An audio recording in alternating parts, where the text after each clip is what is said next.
Thank you for coming. We don't have a packed crowd today, but we have some people on with us online.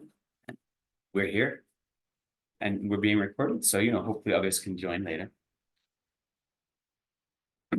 Let's take a moment to settle in our space. Let all of our whatever worldly activities we're doing earlier this morning, put them to the side and bring our minds to Dharma.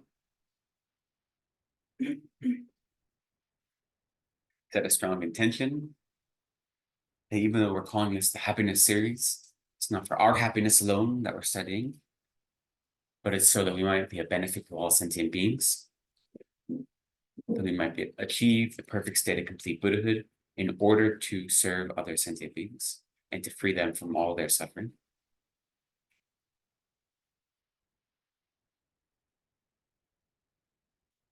And so we'll do first just the refuge and bodhicitta prayer, but then we'll do more prayers a little bit after. I'm going to talk about that.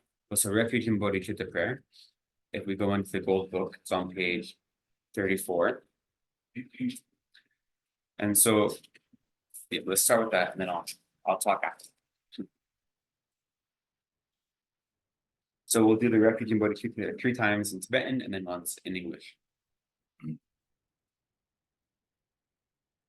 Sangye churan soki chonam la jancho paru dagni kapsu chi dagi jin sogi pe sonam gi yola penche sangye ru par shok sangye churan sogi chonam la jancho paru dagni kapsu chi dagi jin sogi pe sonam gi yola penche sangye ru par shok Sangye chedan soki chonam la shancho pardo dagni kapsuchi dagi jinsogi pe sonam gi drola penche sangye drupar shok.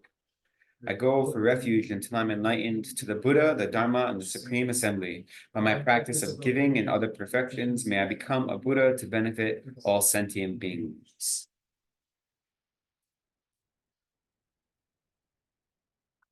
So we're starting what we're calling the happiness series. And the happiness series, we'll see how long it lasts. We're expecting it to last a few months.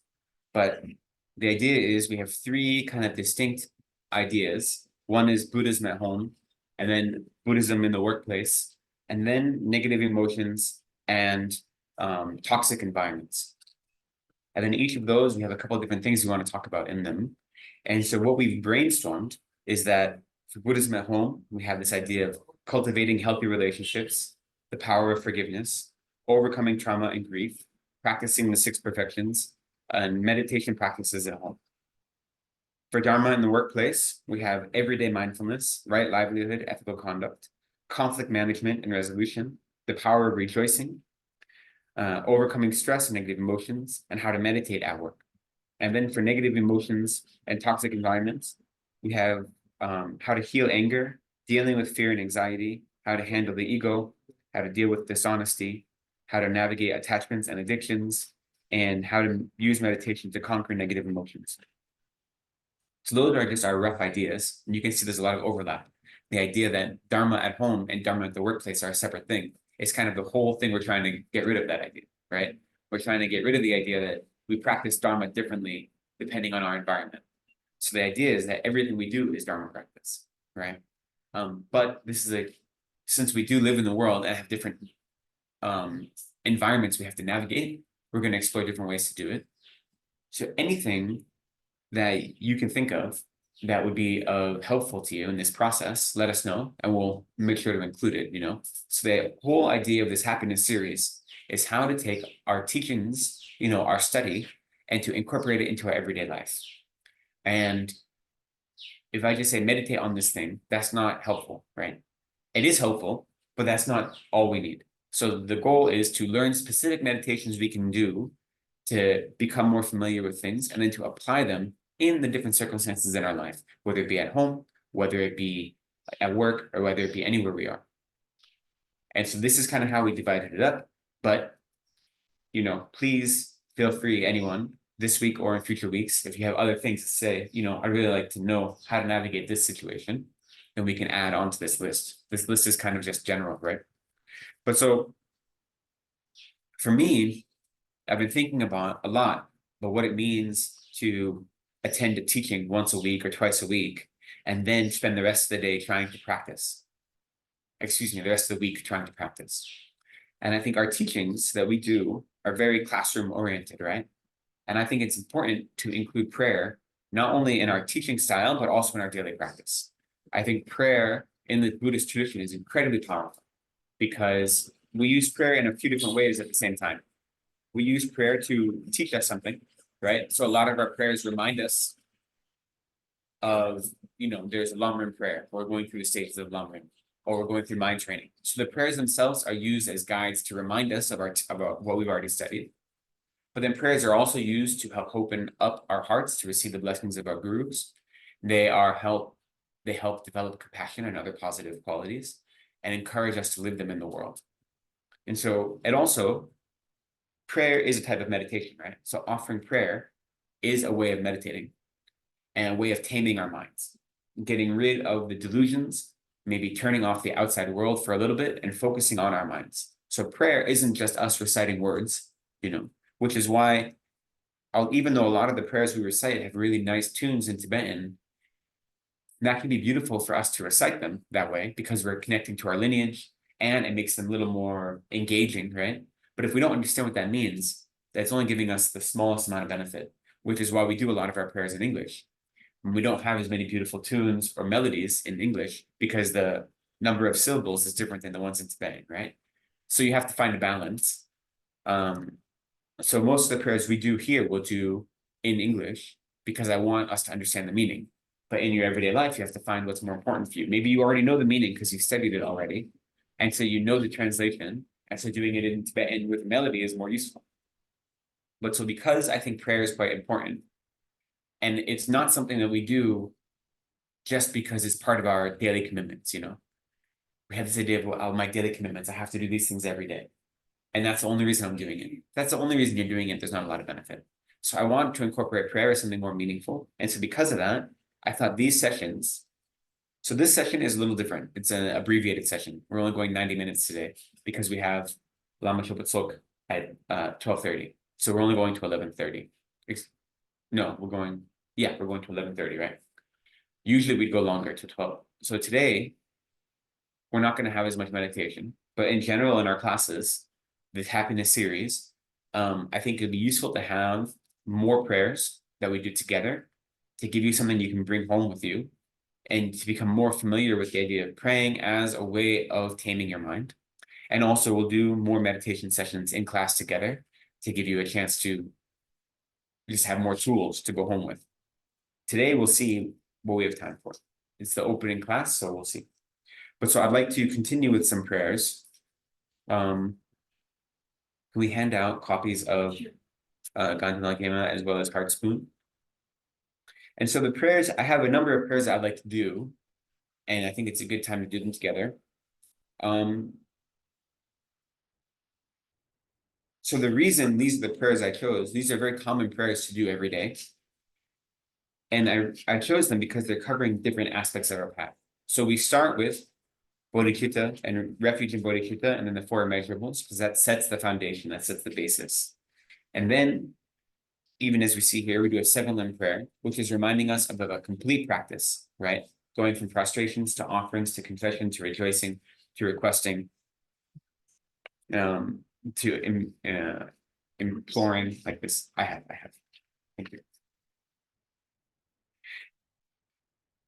Then we have praises to Shakyamuni and the Heart Sutra, which are reminding us of emptiness and wisdom and bodhicitta. So we're bringing in the two paths. Then I would like to do Gandhi Lagema, which is a 7-limb practice, but it's also a guru devotion practice. And then we have some other prayers that are Lamrim prayers as well as guru devotion prayers. So we have a mix, and they all incorporate different parts of our practice, so they affect our mind in different ways, or they have the capacity to. So let's continue in the book we're in, the Gold Book. So Essential Prayers and Practices, Volume 1. Again, this is available online for free as a PDF from the FKMT store. and we'll just continue with the 4 immeasurables and the 7-limb prayer and the short mandala offering. We'll do all these in English. We won't go quickly because the point of this isn't just to finish the prayers. The point is to think about, so we'll do them all in English because I want to think about the words as we do them. And I want to try to let the meaning really resonate with us, okay? I often joke at the monastery, whenever we do tower praises, which we do every day, all the time, they do tower praises so fast that the melody they use, they do one that they don't even say every syllable. So in the tower praises, every line has 8 syllables, but when we recite it, we only recite 5 syllables per line. They skip. I said, how can you do any meditation if you're going this fast? And they said, well, you should already know what they all look like, so you should be able to do the meditation that quickly. And I said, I don't think so. I'm not there. I need to know the whole thing, So I like to do things slowly because we're not trying to just, add up numbers. We're not tallying up. We're doing this because this is our practice. And so what I'd like us to do as we continue in the series is to see how you can use prayer to calm your mind, tame your mind, and affect your whole day. So if you pray in the morning and do meditation and prayers for a half hour, and you have a very peaceful half hour, how can that be carried out through your day? That's why we're often recommended to memorize certain prayers because they're short. So when you need to take a step out, you can just do them right away, So we'll continue. We'll do the 4 immeasurables. We'll only recite them once. But usually we do 3 times. We'll just do once. May all sentient beings have happiness and the causes of happiness. May all sentient beings be free from suffering and the causes of suffering. May all sentient beings be inseparable from the happiness that is free from suffering. May all sentient beings abide in equanimity, free from attachment for friends and hatred for enemies. Reverently, I prostrate with my body, speech, and mind. I present clouds of every type of offering, actual and imagined. I declare all my negative actions accumulated since beginningless time, and I rejoice in the merit of all holy and ordinary beings. Please remain until the end of cyclic existence and turn the wheel of Dharma for living beings. I dedicate my own merits and those of all others to the great enlightenment. So I'll make a mandala offering. So in general, a mandala is a representation of the world, right? Actually, Venerable Namjong just translated a commentary on the 37 heat mandala offering. It's very nice, by Nutrudhamma Bhadra. So the FPMP will be publishing it soon. I helped edit it. And so that is, the 37 heaps talks about what to visualize with every heap and how to do it. It's very, very wonderful. But so the point of mandala offering is we're offering the entire world to all the Buddhists, right? Not just the things around us, not the things we own, but all of existence. And so this is obviously a short one. But so as we do a mandala offering, and we can even see the mandala represented, we think that what we're offering is a pure land filled with all the things that delight all the senses, that make the mind most at peace and happy. This is what we're offering to the Buddhas and to our teachers. And so by offering this, we create incredible merit, and we use that merit to continue our practice and to benefit others. And even if you know the mudra from mandala offering, this is Mount Meru within the 4 continents, the 4 major continents around it, right? That's what we're offering. So these 2 fingers here, this is Mount Meru, and then the 4 are the 4 continents that go around it, And this is one of the ones where the tune is quite beautiful. So once you know the meaning, it's nice to do it in Tibetan, but we'll do it in English. This ground, anointed with perfume, strewn with flowers, adorned with Mount Meru, 4 continents, the sun and the moon. I imagine this as a Buddha field, and I offer it. May all living beings enjoy this pure land. Edam Guru Ratna Mandala Kam Niryatayami. Even a prayer as simple as that. Think when you're in the middle of something and you're very exasperated, if you take a moment just to make this offering, it involves not just saying words, but visualizing the space around you as being a pure land. So you've taken a moment to put yourself in a pure land. You've taken a moment to surround yourself with all these things that delight the senses. And then you see the beauty in that, you see the joy in that. You let that joy fill your heart and your mind. And then you offer it to all sentient beings that they might feel the joy and experience that happiness and bliss in the same way you do. You offer all the moon and the stars. You offer all of existence as an opportunity for bliss and joy. So think, when you're exasperated, this takes 30 seconds to recite and to visualize, right? But if you bring that in, it's not just words, you bring in the visualization, give yourself the chance to feel it, to really feel what it means to be in a pure land, and then to offer that pure land to all sentient beings. And what that does is it helps purify the place, right? So even though we're in the world, we visualize the world as a Buddha field, it changes the way we engage in the world, right? So right away, you can use something as simple as a mandala offering to transform your mind and the way you engage in the world. So when you feel tired or exasperated, you feel like things aren't going your way, instead of being frustrated, take a minute to visualize yourself in a pure land, then to give that all away. And you can see how that changes your experience. So we'll continue in this book on page 73. We're going to offer praise of Shakyamuni Buddha, the founder, without whom we wouldn't have access to these teachings. And then when that's done, we'll continue with the Heart Sutra. And we'll go all the way through the prayer to the lion-faced Dakini, which concludes the Heart Sutra, or comes at the end of the Heart Sutra, okay? So these all go in order in this book. To the founder, the endowed, transcendent destroyer, the one gone beyond, the foe destroyer, the completely perfected, fully awakened being, perfect in knowledge and in good conduct, Sugata, knower of the world, supreme guide of human beings, to be tamed, teacher of gods and human beings, to you, the completely and fully awakened one, the endowed, transcendent destroyer, the glorious conqueror, the subduer from the Shakya clan, I prostrate, make offerings, and go for refuge. To the founder, the endowed, transcendent destroyer, the one gone beyond, the foe destroyer, the completely perfected, fully awakened being, perfect in knowledge and in good conduct, Sugata, knower of the world, supreme God of human beings, to be tamed, teacher of gods and human beings, to you, the completely and fully awakened one, the endowed, transcendent destroyer, the glorious conqueror, the subduer from the Shakya clan, I prostrate, make offerings, and go for refuge.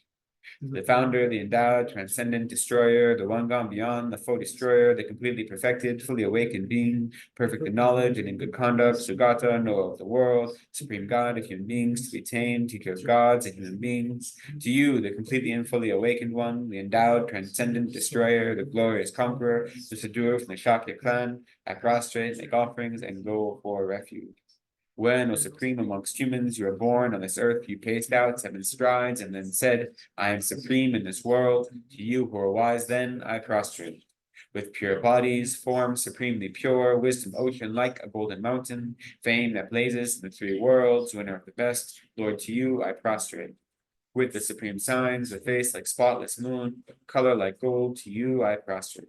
Thus 3 like you, the 3 worlds are not, incomparably wise one, to you I prostrate. The Savior having great compassion, the Founder having all understanding, the field of merit with qualities like a vast ocean, to you, the one gone to thusness, I prostrate. The purity that frees one from attachment, the virtue that frees one from the lower realms, the one path, the sublime pure reality, to the Dharma that pacifies, I prostrate. Those who are liberated and who also show the path to liberation, the holy field qualified with realizations, who are devoted to the moral precepts, to you, the sublime community intending virtue, I prostrate. Homage to the Supreme Buddha, homage to the Dharma refuge, homage to the great Sangha, to all 3 ever devout homage. To all worthy of respect, bound with bodies as many as all realms, atoms, in all aspects, with supreme faith, I pay homage. Do not commit any non-virtuous actions, perform only perfect virtuous actions, subdue your mind thoroughly. This is the teaching of the Buddha.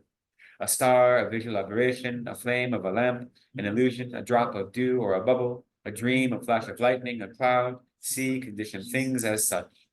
Through these merits, may sentient beings attain the rank of all seen, subdue the foe of faults, and be delivered from samsara's ocean, perturbed by the waves of aging, sickness, and death. I prostrate to the Arya triple gems. Thus did I hear at one time the Bhagawan was dwelling on mass of Vulture's mountain in Rajagriha, together with a great community of monks and a great community of bodhisattvas. At that time, the Bhagawan was absorbed in the concentration on the categories of phenomena called profound perception. Also at that time, the Bodhisattva, Mahasattva, Arya, Avalokiteshvara looked upon the very practice of the profound perfection of wisdom and beheld those five aggregates also as empty of inherent nature. Then, through the power of Buddha, the Venerable Shariputra said this to the Bodhisattva, Mahasattva, Arya, Avalokiteshvara. How should any son of the lineage train who wishes to practice the activity of the profound perfection of wisdom? He said that the Bodhisattva, Mahasattva, Arya, Avalokiteshvara said this to the Venerable Shariputra. Shariputra, any son of the lineage or daughter of the lineage who wishes to practice the activity of the profound perfection of wisdom should look upon it like this, correctly and repeatedly beholding those five aggregates also as empty of inherent nature. Form is empty, emptiness is form, emptiness is not other than form is also not other than emptiness. In the same way, feeling, discrimination, compositional factors, and consciousness are empty. Shariputra, likewise, all phenomena are emptiness without characteristic, unproduced, unceased, stainless, not without stain, not deficient, not fulfilled. Shariputra, therefore, in emptiness there is no form, no feeling, no discrimination, no compositional factors, no consciousness. There is no eye, no ear, no nose, no tongue, no body, no mind, no visual form, no sound, no odor, no taste, no object of touch, and no phenomena. There is no I element, and so on up to and including no mind element, and no mental consciousness element. There is no ignorance, no extinction of ignorance, and so on up to and including no aging and death, and no extinction of aging and death. Similarly, there is no suffering, no origination, cessation, and path. There is no exalted wisdom, no attainment, and also no non-attainment. Shariputra, therefore, because there is no attainment, bodhisattvas rely on and dwell in the perfection of wisdom, the mind without obscuration and without fear. Having completely passed beyond error, they reach the endpoint of nirvana. All the Buddhas who dwell in the three times also manifestly, completely awaken to unsurpassable, perfect, complete enlightenment in reliance upon the perfection of wisdom. Therefore, the mantra, the perfection of wisdom, the mantra of great knowledge, the unsurpassed mantra, the mantra equal to the unequaled, the mantra that thoroughly pacifies all suffering should not be known as the truth, since it is not false. The mantra of the perfection of wisdom is declared Tadyata Om Gate Gate Paragate Parasamgate Bodhi Swaha. Shariputra, the Bodhisattva, Mahasattva, should train in the profound perfection of wisdom like that. Then the Bhagawan arose from that concentration and commended the Bodhisattva, Mahasattva, Arya, Avalokiteshvara, saying, well said, son of the lineage, it is like that. It is like that. One should practice the profound perfection of wisdom just as you have indicated, even the Tathagatas rejoice. The Bhagawan, having thus spoken, the Venerable Sharadvatiputra, the Bodhisattva, Mahasattva, Arya, Avalokiteshvara, and those surrounding in their entirety, along with the world of gods, humans, asuras, and Gandharvas, were overjoyed and highly praised that which had been spoken by the Bhagawan.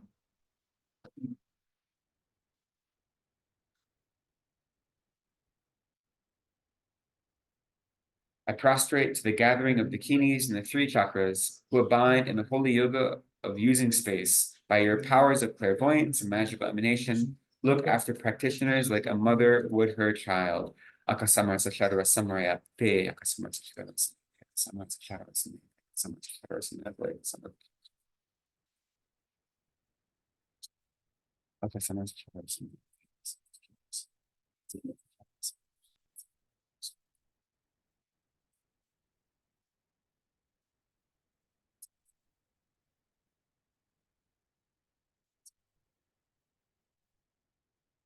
Akasamara Sashadara Samaraya Pe Tayata Om Gate Gate Paragate Parasamgate Bodhi Soha.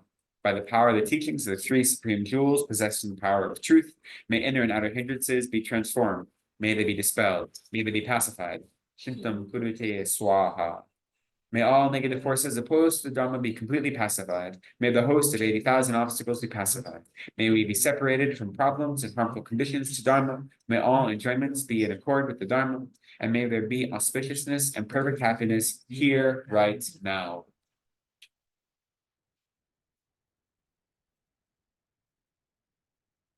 So using these prayers, the praise of Shakyamuni and the Heart Sutra together, we have incorporated the whole path, the whole practice of wisdom and method.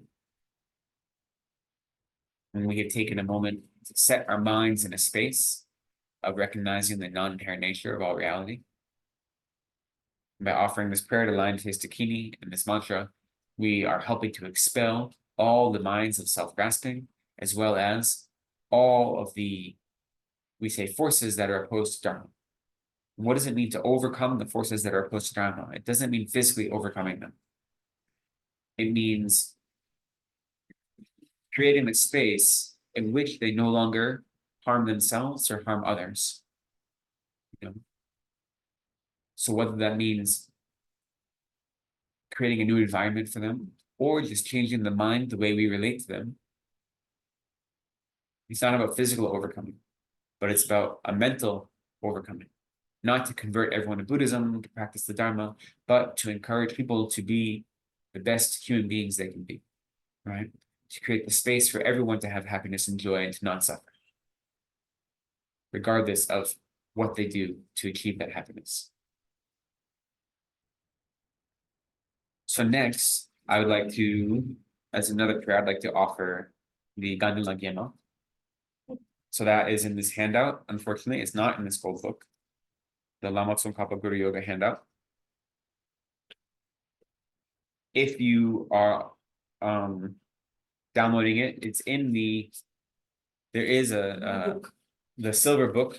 It's in the blue book as well, the retreat handbook. It's in the volume 2 of basic prayers and practices, and you can just download it on its own. So there's a whole practice related to this. We're just going to offer the Gandhi Lagyema. We're not going to do the whole practice. So in this book, it's on page 7 is where it starts in this book.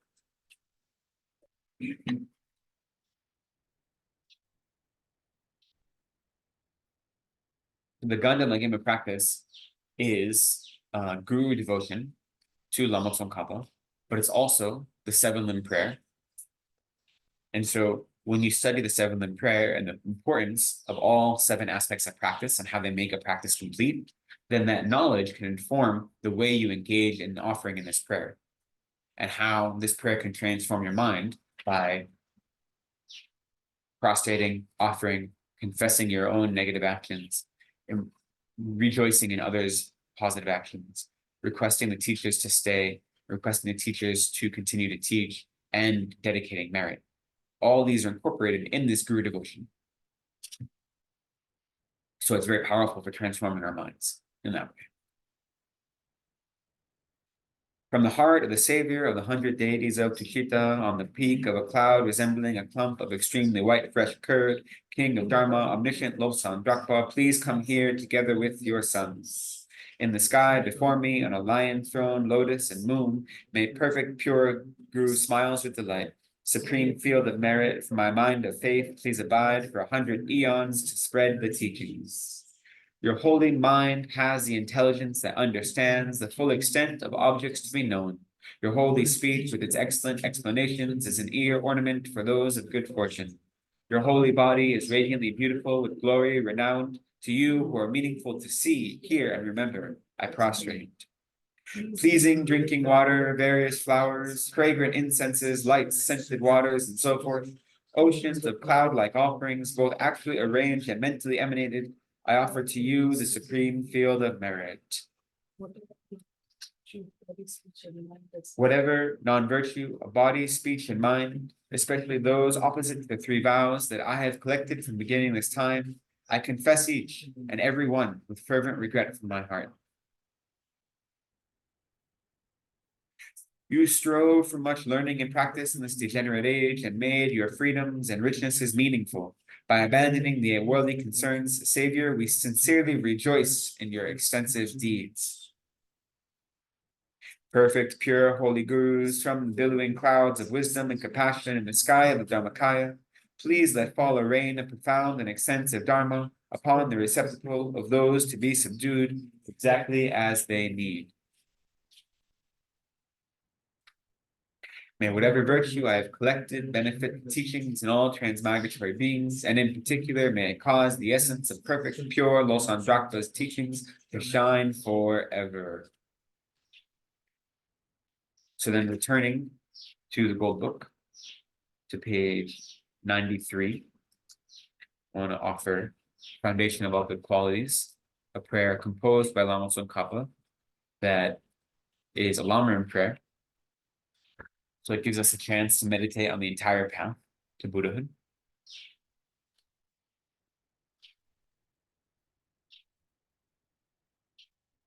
And again, this is the kind of prayer that if we do every day, it helps us to become more familiar with the stages of the path.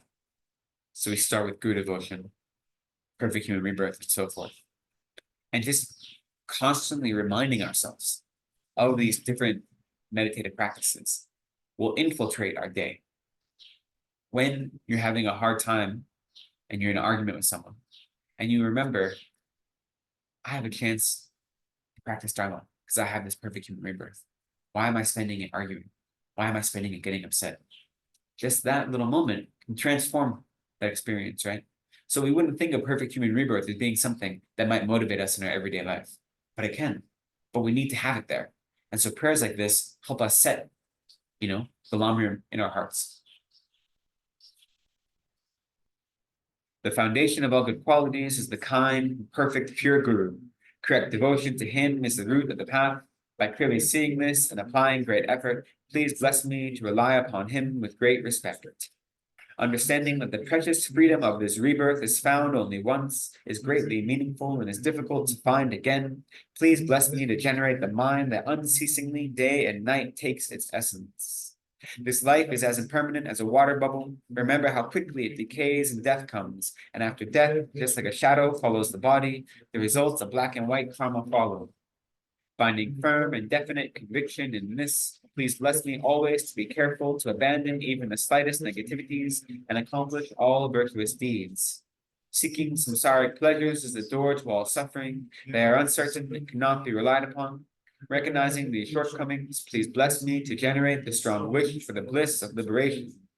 Led by this pure thought, mindfulness, alertness, and the great caution arise. The root of the teachings is keeping the pratimoksha vows. Please bless me to accomplish this essential practice. Just as I have fallen into the sea of samsara, so have all mother migratory beings. Please bless me to see this, train in supreme bodhicitta, and bear the responsibility of freeing migratory beings. Even if I develop only bodhicitta, but I don't practice the three types of morality, I will not achieve enlightenment. With my clear recognition of this, please bless me to practice the bodhisattva vows with great energy. Once I have pacified distraction around objects and correctly analyzed the meaning of reality, please bless me to generate quickly within my mind stream the unified path of calm abiding and special insight. Having become a pure vessel by training in the general path, please bless me to enter the holy gateway of the fortunate ones, the supreme Vajra vehicle. At that time, the basis of accomplishing the two attainments is keeping pure vows and samaya. As I have become firmly convinced of this, please bless me to protect these vows and pledges like my life. Then, having realized the importance of the two stages, the essence of the Vajrayana, by practicing with great energy, never giving up the 4 sessions, please bless me to realize the teachings of the Holy Guru. Like that, may the Gurus who show the noble path and the spiritual friends who practice it have long lives. Please bless me to pacify completely all outer and inner hindrances. In all my lives, never separated from perfect Gurus, may I enjoy the magnificent Dharma. By completing the qualities of the stages and paths, may I quickly attain the state of Vajradhara. And so, there's still 2 more prayers I'd like to do as we begin our session today. I know it's a lot. I think it's important though. It really is, It's important as a practice, we get comfortable with reciting prayers and we incorporate it into our life. I know when I first started studying Dharma and attending Dharma sessions, both for me and for others there, the prayers were just the prelude to the teaching, right? We're there for a teaching, and the prayers are just what we had to get through to get to the teaching. And when that's your attitude, then they're not very helpful. They're just an obstacle, right? So the prayers are part of the teaching, whatever that may be. The prayers are part of your meditation. The prayers are part of your practice of Dharma. They're not just a commitment. They're not just something you do to get to the main part of the practice. We were talking about yesterday, the idea of preliminaries, right?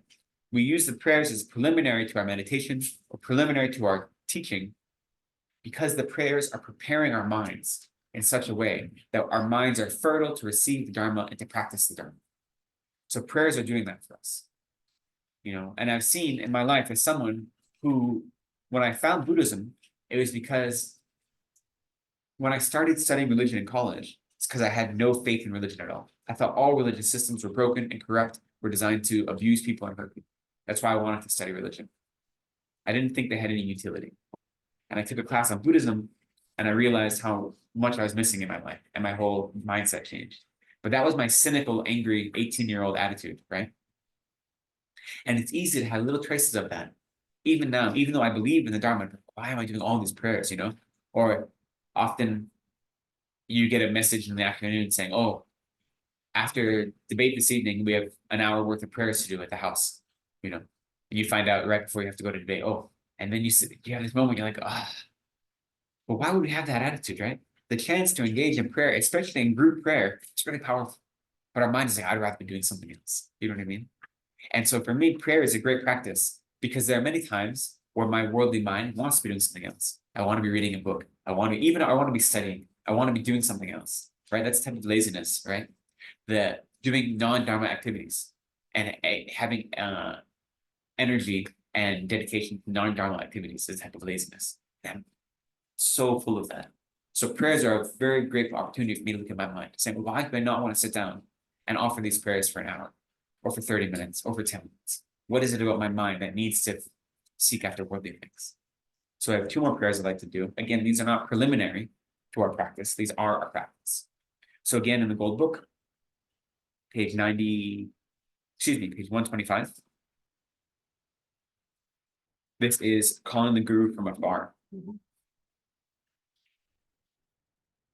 A tormented whale quickly drawing forth the blessing of the Lama, the inseparable three kayas. So this is another Guru devotion prayer that's also combined with Lama teachings. We say the Guru is the heart of our path, right? So any prayers we can do to keep ourselves connected to the Guru is very powerful. And it will make all of our practice stronger. Lama, think of me. Lama, think of me. Lama, think of me. The wisdom of great bliss of all Buddhas, one taste with the Dharmakaya, is itself the ultimate nature of all kind Lamas. I beseech you, Lama, Dharmakaya, please guide me always, without separation, in this life, future lives, and the bardo. Wisdom's own illusory appearance and conqueror with 7 branches is itself the ultimate basis of emanation of all kind Lamas. I beseech you, Lama Sambhogakaya, please guide me always without separation in this life, future lives, and the bardo. The play of various emanations, suiting the dispositions of many to be subdued, is itself the behavior of the Sambhogakaya of the kind Lamas. I beseech you, Lama Nirmanakaya, please guide me always without separation in this life, future lives, and the bardo. The play of the inseparable 3 kayas appearing in the form of the Lama is itself one with the very essence of all kind Lamas. I beseech you, Lama, the inseparable 3 kayas, please guide me always without separation in this life, future lives, and the bardo. All the infinite, peaceful, and wrathful yidams are also the Lama's nature, and since no yidam exists apart from the kind Lama himself, I beseech you, Lama, who comprises all yidams, please guide me always without separation in this life, future lives, and the bardo. The ordinary form of all Buddhas arises in the aspect of the Lama. Therefore, no Buddhas are observed apart from the kind Lama himself. I beseech you, Lama, who comprises all Buddhas, please guide me always without separation in this life, future lives, and the bardo. The very form of all conquerors' wisdom, compassion, and power arises as the Lama. Therefore, the supreme Arya lords of the 3 types are also the kind Lama himself. I beseech you, Lama, who combines 3 families in one, please guide me always without separation in this life, future lives, and the bardo. The 100, 5, and 3 types, however many, elaborated, are the Lama. The pervasive master himself, in whom they are all included, is also the Lama.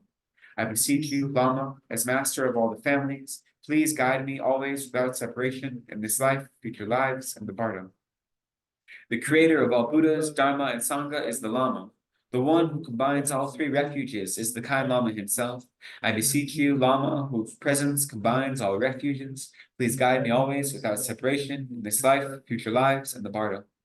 Thinking of how the actual form of all Buddhas arises in the aspect of the Lama and mercifully guides me, reminds me of you, Lama. Thinking of how you show the excellent, unmistaken path to me, an unfortunate, wretched being abandoned by all the Buddhas, reminds me of you, Lama. Thinking of this excellent body, highly meaningful and difficult to obtain, and wishing to take its essence with unerring choice between gain and loss, happiness and suffering, reminds me of you, Lama. Thinking of the experience of not knowing what to do when the great fear of death suddenly descends upon me, reminds me of you, Lama. Thinking of the experience of just now suddenly separating from all the perfections of this life and going on alone, reminds me of you, Lama. Thinking of the experience of my naked body falling into the terrifying fires of hell and being unable to bear it, reminds me of you, Lama. Thinking of how the suffering of hunger and thirst without a drop of water is directly experienced in the unfortunate Preta realm, reminds me of you, Lama. Thinking of how very repulsive and wretched it is to become a foolish, stupid animal, and what it would be like to experience it myself, reminds me of you, Lama. Thinking of a refuge to protect me from this, since I am now about to fall into the wretched states of that migration, reminds me of you, Lama. Thinking of how white and black actions are experienced and how to practice thorough and precise engagement and restraint reminds me of you, Lama. Thinking of a method to escape this prison of endless existences, the source of all suffering, reminds me of you, Lama. Thinking of the plight of my pitiful old mothers, pervasive as space, fallen amidst the fearful ocean of samsara, tormented there, reminds me of you, Lama. Therefore, Lama, please bless me to generate in my mental continuum effortless experience, profound three principles of the path from the two stages. Please bless me to strive in one pointed practice of the three trainings with intense thought of renunciation in order to reach the secure state of liberation. Please bless me to train in the precious supreme bodhicitta with a special attitude, taking responsibility to liberate all migrators by myself alone. Please bless me to follow after the ocean of conquerors with the will to cross to the very end of the great waves of the deeds of the conqueror's children. Please bless me to realize the supreme view, free from extremes, in which emptiness and dependent arising, appearance, and emptiness complement each other.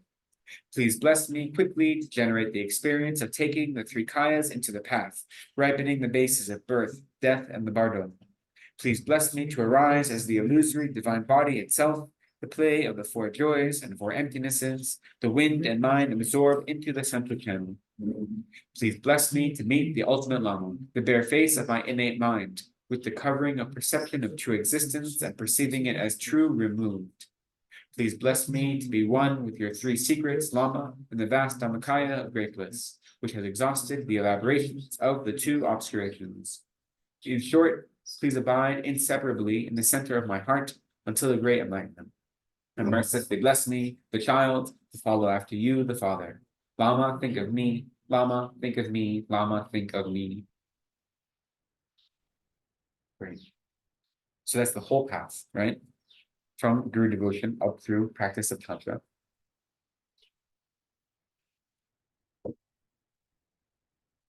And so I'd like to end with one more prayer.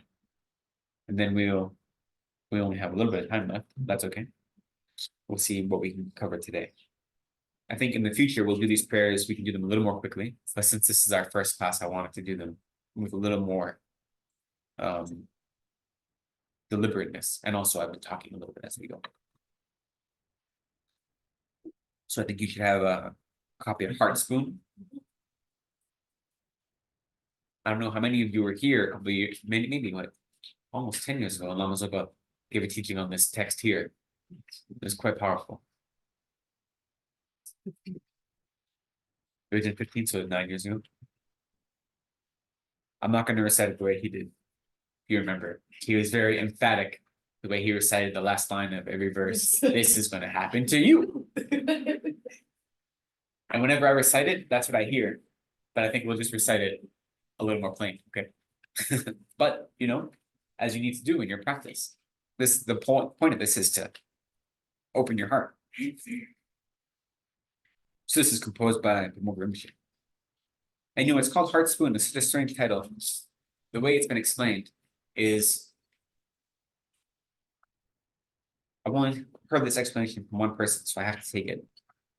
A heart spoon is the tiny spoon they use to scoop the marrow out of bones when you are like eating or cooking bones to get the broth. And the marrow is like the pit part of the bone, right? And if you're making like a bone broth, you need that marrow. So the heart spoon is this tiny spoon used to scoop the marrow out. So the idea is that the heart spoon is the tool you use to get to the very essence, to the strongest, most important part of a thing.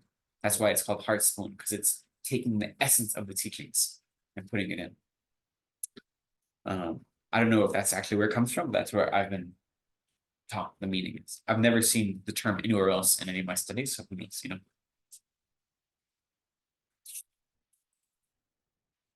Ah, the hurt. Kind Lama, look to this pitiful one, how I behave and how I have treated myself my entire life. Please look upon this mindless one with compassion. The essential advice to give yourself, the heart spoon, to keep it deep within your heart. Don't be distracted. Don't be distracted. Reflect upon the state of your life from the essential drop at your heart. Since beginning this cyclic existence, which hasn't ended up to now, though you've experienced beginningless cycles of rebirths, just so many variations of happiness and pain, you haven't achieved even the slightest benefit from them. And though at present you've attained freedom and fortune so difficult to find, always till now they've finished and been lost, empty, without meaning. Now, if you care about yourself, the time has come to practice the essence of future happiness, virtuous actions.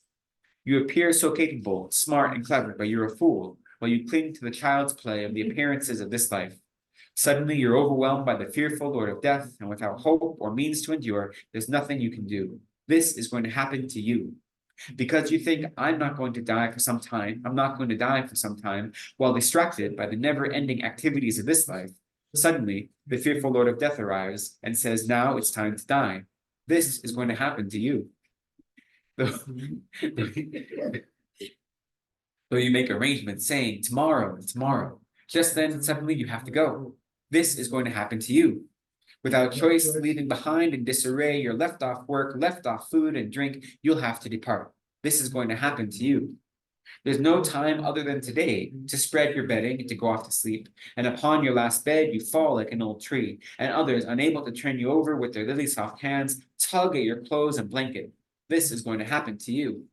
Even if you completely wrap your body in last under and outer clothes, still you have no freedom to wear them other than just today. And when the body becomes as rigid as earth and stone, you behold for the first time your own corpse. This is going to happen to you. Though you struggle to speak your last words, your will and expressions of sorrow, pitifully your tongue dries up, and you can't make yourself clear. This is going to happen to you. Even though others put your final food, holy substances, and relics with trickle of water into your mouth, you're unable to swallow even a single drop, and it overflows from the corpse's mouth. This is going to happen to you. Though surrounded by a circle of close relatives, heart friends, and those near to your heart, and even though they're loving and distressed at the ending of your being together, while crying and clinging just then, you have to separate forever. This is going to happen to you. Though you experience horrific hallucinations like a turbulence of waves and are overcome by unbearable, excruciating pain, pitiful though you may be, there's nothing to be done. The appearances of this life are setting like the sun. This is going to happen to you. Though with unbearable compassion, your Lama and your friends plead in your ears for a critical virtuous thought to arise, and even though they do so with loving minds, there's no hope. It's unthinkable. This is going to happen to you. With an expelled rasping sound of sword at the time of death, the movement of your breath builds faster and faster, then breaks like the string of a violin, and the end of your life has come to its close. This is going to happen to you. There'll come a time when your cherished and sadly lost lovely body is called corpse, disgusting and rotten, and a time when your body, which can't bear even rough bedding and mattress, is laid out on the bare ground. This is going to happen to you. There'll come a time when your body, which can't bear even a thorn, is chopped to pieces from the bone, its flesh is torn, and a time when your body, which can't stand even fleas and lice, is devoured by birds and dogs until there's nothing left. This is going to happen to you. Though you go through so much trouble blowing pour and wrapping your body in the finest of clothes, there'll come a time when that body is placed within a burning house, and your body, which can't bear even the fire of a glowing stick of incense, has to be burned in the midst of a fiery conflagration. This is going to happen to you. There'll come a time when, entering into roaring flames, all your flesh and bone are burned and reduced to a pile of ash. Or a time when your body, which can't bear even a heavy cloth, is wedged tight into a hole in the earth. This is going to happen to you. There'll come a time of announcing the deceased, him or herself, at the beginning and end of your sweet name. This is going to happen to you. And a time when the area is filled with sobbing sounds of your affectionate close companions and circle of servants. This is going to happen to you. There'll come a time of dividing up your clothes, your hats, your possessions, and livestock, with nothing left in the four directions and corners. There'll come a time when, in total despair alone, you'll reach the passage to the intermediate state. This is going to happen to you. The terrors of the four fearful enemies descending upon you are going to come. The appearance of being trapped beneath a mountain of packed rock and rumble, and buried under a furious avalanche of earth. What to do? The appearance of being set adrift on the surface of a vast sea and carried away by violent swirling waves. What to do? The experience of your heart and ears being split open by the sizzling and crackling sounds of a fiery conflagration. What to do? The fearful experience of being enveloped and swept away by the swirling dark winds to the end of the eon. What to do? When you're driven by the powerful red winds of karma and swallowed up by a terrifying darkness. What to do? When you're bound with a lasso by the messengers of Yama and in total despair are led away, what to do? When you're tortured in so many detestable ways by ox and scorpion-headed karmic agents, what to do? When you're before Yama, the king, the lord of death, and he weighs up the whites and blacks, your virtuous and non-virtuous activities, what to do? When Yama exposes your life of having spent your human life in attachment, hatred, and deceit, what to do? When at Yama's court, the punishment that is the ripening effect of your own negative actions is meted out, what to do? When your naked body is stretched out on the glowing red hot iron grounds in the fires of hells, what to do? Though your body is cut to pieces by a rain of weapons, you have to experience it without dying, what to do? Though you're cooked in molten iron until your flesh falls away and your bones disintegrate, still you have to experience it without dying. What to do? Though your body and fire burn inseparably, still you have to experience it without dying. What to do? When your body is pierced by a freezing cold wind and cracks into 100 pieces, what to do? Having fallen into the miserable state of a hungry ghost with its hunger and thirst, you have to starve for many years. What to do? When you become one of those stupid, dumb, unfortunate animals that eat each other alive, what to do? When the unbearable sufferings of the evil gone realms have actually befallen you, what to do? Now, don't be distracted. With hurrying sounds of Lahore, Lahore, right this moment is the time to steal your will. It's not only time, it's almost too late. Right now, Lahore, Lahore, apply yourself with great force. Holy precept of the Lama, kind father, heart of the authoritative scripture of the victorious Lobsang, practice of the pure path of the complete sutra and tantra, it is time to place real experience upon your mind stream. Who is the faster, Yama, the Lord of Death, or you in your practice of realizing the essence of your eternal dream, the welfare of both yourself and others, as much as you can, each day? Unifying the three doors of body, speech, and mind, put the whole of your effort into practice.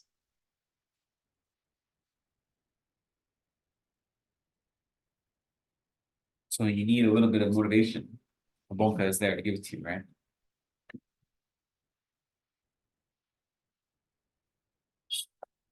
So we've almost finished our time today just with these prayers, since we have a short class today. I wanted to go into the first topic of relationships, but I'm not going to have time. There's no point in rushing it. So I would like to think about how to use prayer, and for that matter, meditation, in your daily life. So of course, many of us have the habit of maybe having a meditation practice either in the morning or in the evening when we have free time, right? And we might do a few prayers in the beginning of that and then meditate 10, 15, 20 minutes, whatever our schedule has created an opportunity for. And that's great. It's an excellent way to start your day. You can take these prayers or others. You can cycle different prayers on different days, but I think prayers should not just be looked upon as something we do in the morning, right? To set our day. We can use them throughout our whole day. And like I said, prayers can be moments to open our hearts, to crack our hearts open. They can be opportunities to navigate difficult situations. They can be opportunities to meditate no matter what we're doing. So some of these prayers, like the foundation of healthy qualities, for instance, has a verse on every one of the Mahram sections, right? So if we can memorize, even in a day, in the beginning of the day, pick one verse, memorize that verse, just for that day. And during your day, when you have a moment, recite that verse to yourself, no matter where you are. You're at home, you're at work, you're on coffee break, recite that verse to yourself and use it as a chance to meditate on whatever that topic is, right? And then look around you at what you're doing and see how that topic affects your experience. When you're at work and it's very boring, when you're at home dealing with kids or parents or having to do chores, any of these things, I often, when I have to do chores, and it's very, like, why am I wasting my time doing chores? There's so many other things I could be doing, right? But then I think, how fortunate am I to have this perfect human rebirth where I have such mild annoyances as having to do laundry? Like, how incredibly blessed am I that this is something I actually could do, right? Never mind that I'm a human being and all these other types of beings don't have this kind of free time. But the fact that I have to do my laundry means I have clothes to wear. I have the means to clean them and wash them. I have the means to care for my body and care for my surroundings. All these privileges I have in this life that are exhausting to me and I don't want to deal with are joys that I can rejoice in, right?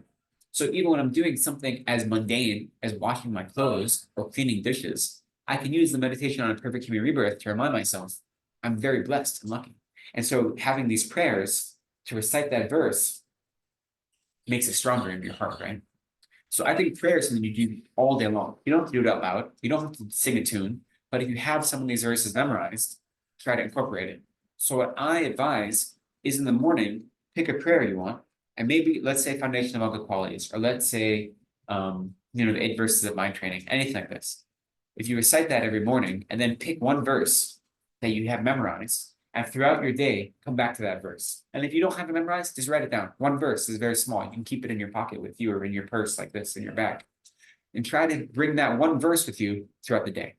And see, when you have a spare moment, how does reciting that one verse, even reciting it to yourself, doesn't have to be aloud, reciting that one verse and taking that moment out of your day to meditate on it, how does that change the rest of your day? And do it with don't go overboard. Pick one verse. And the next day, the next verse. The next day, the next verse, And if you have to, even set an alarm. Like set an alarm on your phone. Every day at 11:30, my alarm goes off. It reminds me to take 2 minutes to recite this verse and meditate on it. It's not something you have to announce. So wherever you are, you can do this. So for me, prayer is our practice. Maybe isn't the most important practice in my life. I think the way I study and meditate is maybe more important. But to say there's a division between my prayer and my meditation, between my prayer and my study, means I'm kind of missing the point, right? So prayer is a chance to study, it is a chance to meditate, and it is a chance to connect to our gurus, to remind us of our lineage, to remind us of the teachings, to remind us of how incredibly fortunate we are to have this chance to practice. So with that, can you just start on the thing on relationships and give you a background in 20 minutes, especially with difficult people and workloads? Well, the thing is, we have only 10 minutes left for class. You 20 minutes, give us this thing. I mean, Emma can continue it. I mean, his take on it. And yeah. Okay. So one of the first topics we want to talk about was the idea of cultivating healthy relationships, okay? So for me, the first thing I think of is what do we mean by relationships? And it's common to think of, the first thing we think of is a romantic partner, right? But really the way we engage with any other person or animal for that matter is relationship. So I have a relation to all of you who are here studying. I have a relation to my family, my loved ones. I have a relation to my enemies, the people who want to cause me harm, the people who frustrate me. And I have a relation to people that I walk by on the street that I don't know every day. The way we interact with other beings is through relationship. So first off, when I say we want to think about cultivating healthy relationships, I think it's important that we're not myopic. We're not only thinking of how do I cultivate a healthy relationship with my siblings or my parents or my partner? So first we have to have a bigger picture. And so for me, the most important part to try to cultivate healthy relationships is thinking of, I like to think of the 4 immeasurables as the way to guide all of my relationships. Right? So immeasurable love, wishing for others to be happy, and immeasurable compassion, wishing for them to be free from suffering, immeasurable joy, which in this case is rejoicing in their happiness. So it's a way of rejoicing. And then equanimity, which is not only in the way I apply to thinking of relationships, wishing for them to abide in equanimity, but for me realizing that I need to have a mind of equanimity towards others. So I want to cultivate a relationship with others who are harmful to me, right? So that needs to realize that they are just as important, they are just as deserving of love and compassion and happiness as people who are kind to me. So this distinction between stranger, friend, and enemy that we often talk about when we do meditations on equanimity is really important for relationships. So, for instance, there are a few people in my life who frustrate the living daylights out of me. Partly because of just the kind of people they are. Like they just do things that are inappropriate and maybe annoy me, and like rightfully so, like it may be kind of harmful their behavior. But also part of it just because I see some of my own bad behavior reflected in them, maybe, right? And we just have a history that when I see them, my first instinct is this, you know, that's not a healthy relationship. It's a real, like that's in my life, I have it. So whenever I actively work to remember, even if they're acting in a harmful way, or if it's just a projection of my mind, regardless, all they want is to be happy. And all they want is to not suffer. And they've been suffering in samsara since countless times. So all of their actions are guided by ignorance, whether they're harmful actions or not. And so I actively work when I see these people who I still see, you know, this right now, this experience is only harming me. It's them, I have to deal with this again. It doesn't benefit, it doesn't change their behavior, right? But it does is it creates a negative mind, so I don't deal with them in a healthy way. And then all it does is create harmful activity for me, right? And it's a self-fulfilling prophecy. When I come to you with this negative energy, you're not going to act nice to me, most people, right? Because you have this experience of like, you know, even if I'm not being aggressive, you can sense when other people, you know, are negative. So equanimity for me is quite important. And remembering I have to have love and compassion for this person, the same as I do for my loved ones, for those who are kind to me, for those who I label as friend, for whatever that label is for. And that the distinction of them as being an enemy is all a projection of my mind. And often it's because I see my own bad impulses reflected in their behavior. Right. So even being in these, seeing these people is the perfect opportunity for me to practice. So how do I cultivate a healthy relationship with them? I bring them into my meditation, you know, and I think, so this is a meditation I've been trying to do more of. So pick a person in your life. We're not going to do it together. I'm just going to explain it. We don't have time to do it right now. But so pick a person in your life. It can be someone who you care about. I mean, someone who's a friend or someone who's an enemy, either way. And then think of them and think, what are all the things that they did today? This is very helpful for your family members too, or people you live with, whether it be roommates or family members, children, parents, siblings, spouses. What are all the things they did today that made me happy, that caused me to have some sort of happiness? And go through, like actually go through the things. And what are all the things they did today then that frustrated me, caused me to be angry or upset? And try to actually make a list, you know, in your mind as you meditate on them. And then think, did any of my experiences of anger or happiness actually help me? Did they benefit me? And then think, did the happiness or that anger, did that really come from them? Or did it come from my self-cherishing mind? When someone frustrates me, when they insult me, they critique me, now those are just words. The reason that bothers me is because I have an image of who I want to be. My self-cherishing mind is very defensive if you say anything negative about me. You can insult me all day long. For me to be actually upset by it is up to me. It's not up to the mere words you speak, right? But since we're so guided by the 8 worldly concerns all the time, since they have hijacked our minds and our lives, we don't realize it. So take the time to actually meditate and say, what was it this person did that upset me today? All the different ways. And then, was that really coming from their side? My feelings, my experience of anger, frustration, hurt, depression, any of these things, were they really coming from them? Or did they just create the environment that my self-cherishing mind reacted to? And realize that how much of our relationship, and the same goes for happiness, did they really make me happy? What did they do? They complimented me, they gave me a gift, or was that my self-cherishing? And then sometimes, hopefully, you'll see, well, it's not always my self-cherishing. Maybe they did something that brought them happiness, like my spouse, for instance, did something that brought them happiness, and that made me happy. My happiness wasn't because they gave anything for me, it was because I saw them being happy. So that is a virtuous step of happiness, right? So as we practice, I'm not saying everything we see in our meditation is another chance to beat up on ourselves. There's chances to rejoice too. Or you can say, oh, this person insulted me and I didn't react to it. And it didn't mess up my whole day. I saw that they were angry, and out of their anger, they insulted me, and I let it go. So it's a chance to rejoice. So this kind of practice is one that's very practical, and you see the places in your day where you may not have lived up to your spiritual ideals, and the places where you did live up to your spiritual ideals. And those places you did, you rejoice and you strengthen them. And the places that you didn't, you commit yourself to trying harder in the future.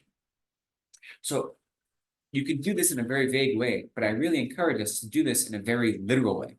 Take someone in your life, especially as we're talking about relationships, someone that you have a close relationship with, whether it is an enemy at work that you have to see every day that you don't like dealing with, or whether it be, one of your parent or your child or your partner who you see every day and you love very much.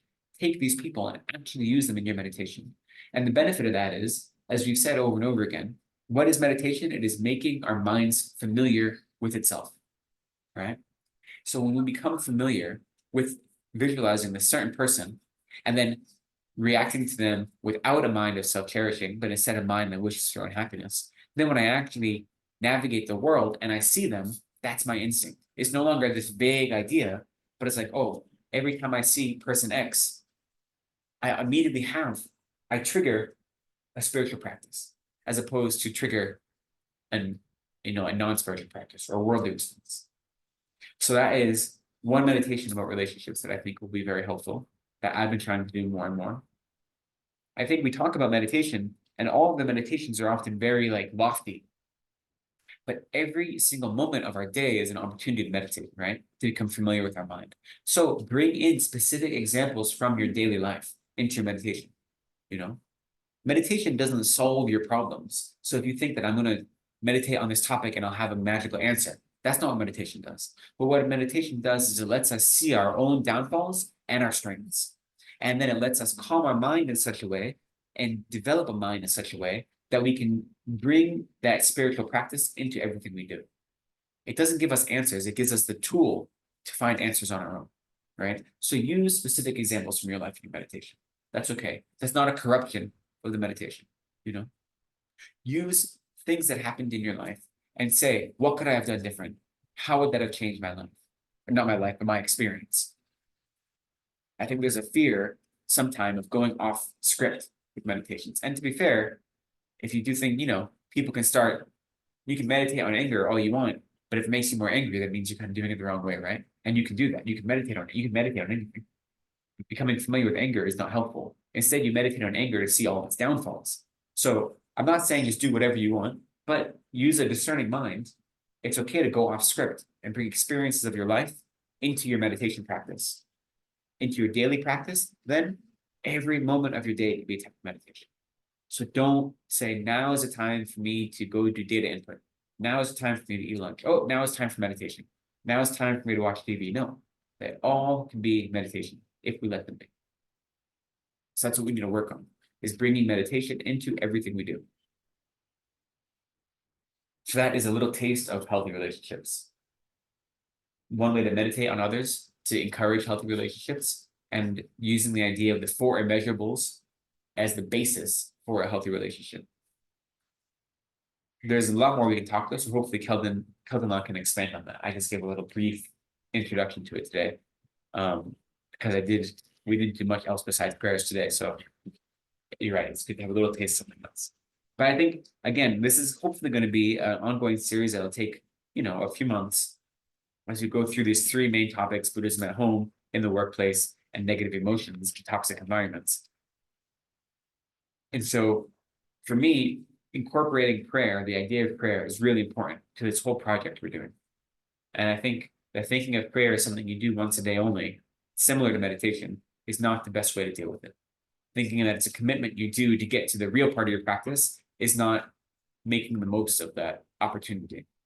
So I'm happy we did more prayers. Hopefully, as we go forward, I'd like to, since we'll have longer time, to incorporate maybe all these prayers, maybe not all of them every time, but all these prayers into our weekly practice. We'll do them a little quicker, and also meditation we'll do in the future.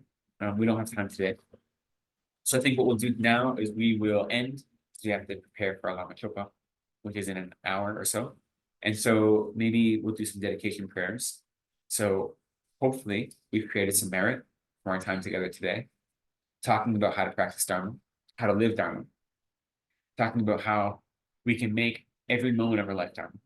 And so instead of keeping this merit for ourselves, we dedicated all to other sentient beings and we give it away. And so that will take our daily practice and tie it in a nice little bow, So let's go to page 101 of this prayer book. And we'll do dedication prayer, along with prayer for His Holiness, and then turning the page, the prayer that spontaneously fulfills all wishes, and the final Lamrim dedication, and then the final dedication verses as well. So we'll do all these. And we'll do them all. We'll do the first dedication prayer once in Tibetan, and then we'll do it again in English, and the rest we'll do in English. Janchu Sen Shorim Boshe Ma Ke Panam Ke Gyushi Ke Wa Nyam Pa Me Pa Yang Go Ne Gong De Pe Wa Yo. May the supreme jewel of bodhicitta that has not arisen arise and grow, and may that which has arisen not diminish, but increase more and more. In the land encircled by snow mountains, you are the source of all happiness and good. All-powerful Chanrezik, Tenzin Gyatso, please remain until samsara ends. Savior of the snowland teachings and transmigratory beings, who makes extremely clear the path that is unification of emptiness and compassion. To the lotus holder, Tenzin Gyatso, I beseech, may all your holy wishes be spontaneously fulfilled. May the glorious Guru's lives be long and stable. May all beings equal in the extent of space of happiness. May I and others without exception accumulate merit and purify negativities, and may we be blessed to quickly attain Buddhahood. For my 2 collections, vast a space that I have amassed from working with effort at this practice for a great length of time, may I become the chief leading Buddha for all those whose minds' wisdom eye is blinded by ignorance. Even if I do not reach this state, may I be held in your loving compassion for all my lives, Manjushri. May I find the best of complete graded paths of the teachings, and may I please all the Buddhas by my practice. Using skillful means drawn by the strong force of compassion, may I clear the darkness from the minds of all beings, to the points of the path as I have discerned them. May I uphold Buddha's teachings for a very long time. With my heart going out with great compassion in whatever direction the most precious teachings have not yet spread, or once spread have declined, may I reveal this treasure of happiness and aid. May the minds of those who wish for liberation be granted bounteous peace, and the Buddha's deeds be nourished for a long time by even this graded path to enlightenment completed due to the wondrous virtuous conduct of the Buddhas and their sons. May all human and non-human beings who eliminate adversity and create conducive conditions for practicing the excellent paths never be parted in any of their lives from the purest path praised by the Buddhas. Whenever someone makes effort to act in accordance with the tenfold Mahayana virtuous practices, may he always be assisted by the mighty ones, and may oceans of prosperity spread everywhere. May the King of Dharma, Tsongkhapa's way of Dharma practice flourish. May the omens of obstacles be pacified. and all the conducive circumstances be complete. By relying on the two accumulations of myself and others in the three times, may the teachings of the conqueror Losam Drakpa blaze for a long time. Great. Thank you. We had wanted also to hand out the Heart Sutra Pass dedication awards. I think Shanti was here. Did you take it? Who took the exam? Who was supposed to be there? Okay, you didn't take the exam, right? I didn't. You didn't take. So Shanti is the only one here who did take, right? But so we have a certificate program.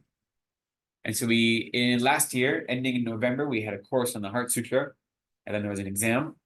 And then I haven't been back here since November or December. So we corrected the exams, and everyone that took one passed. So those of you that aren't here, you did pass, everyone passed. We have a small certificate. And so we will be sending the certificate along with your corrected exams to everyone that did take one. But one of us, the students, is here today. So I'd like to offer to her exam and her certificates. Well, I don't know where it is, so it'll take a second.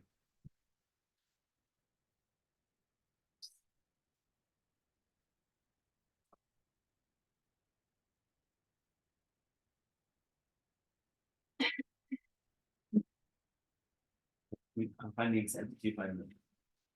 Sorry, we didn't have this organized, but as well as we just wanted to.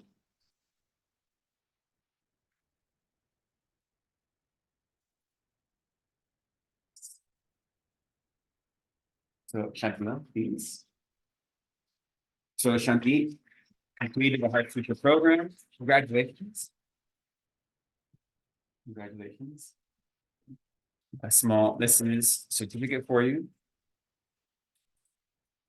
It shows your successful completion of the Heart Sutra program, as well as a small gift from the center. And also I'll put, this is your exam. If you want to go over it, I'll put it in there. You're perfect. Ooh, exam. Congratulations. And so for those of you who did be part of that program, who were part of that program, who took the exam, we will also be sending your exams back and your certificates of completion. And what I'll be doing, in case anyone wanted it, I'm going to just record a quick review of the exam. In case people wanted to review their exam and see any of the questions they didn't get completely correct, I'm just going to review it quickly, and I'll make a recording of that, and we'll make that available for anyone who took the exam, who wants to just go over the answers compared to theirs. But overall, everyone did well, everyone passed, and I was very happy we could offer this Heart Sutra course, which is part of the BP. Is it basic or discovery? So it's part of the basic program, as there's 12 or 13 modules. And so slowly, we're going to try to offer all of them when the conditions are right. So we've offered that one. We've offered them all in the past, but we're going to try to do it again. And so we'll see what is next. But thank you for everyone that was part of that, and we'll see how we go forward with that. Great. Thanks. Okay.